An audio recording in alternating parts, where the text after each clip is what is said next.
Remue ménage.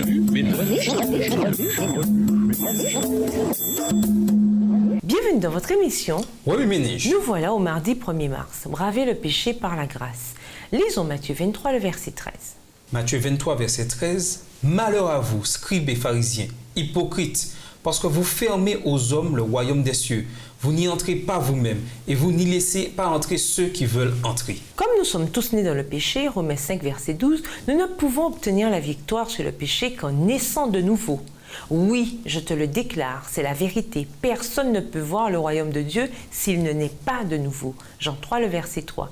L'expression « naît de nouveau » tire son origine du grec « genao » qui signifie « naître » et de « anoten » qui signifie « d'en haut » ou d'un endroit plus élevé. Au Sinaï, Dieu donna sa loi à Moïse qui, à son tour, la donna aux Israélites. Les commandements de Dieu leur permirent de comprendre les conséquences du péché.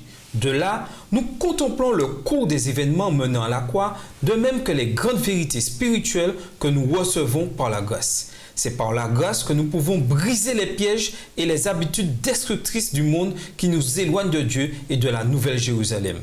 Vous savez que lorsque vous étiez encore païens, vous étiez entraînés irrésistiblement vers les idoles muettes. 1 Corinthiens 12, verset 2.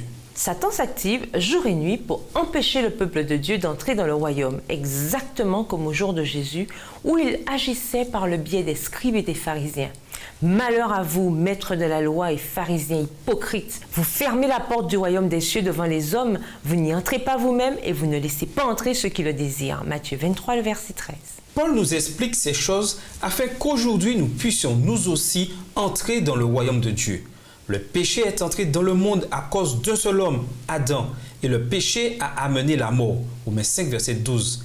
Dès lors, le péché et la mort se sont répandus partout dans le monde.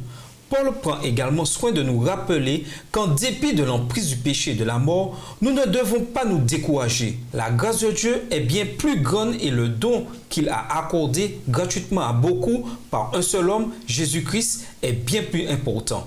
Romains 5, verset 15. Ainsi, une provision a été faite pour affronter tous les maux découlant de la chute d'Adam, une provision aussi étendue dans son application que la ruine causée par le péché. Remue ménage, quelles autres informations le Nouveau Testament nous donne-t-il à l'égard des tromperies de Satan et de la nouvelle naissance? Donnez quelques exemples vécus de la grâce qui remporte la victoire sur le péché.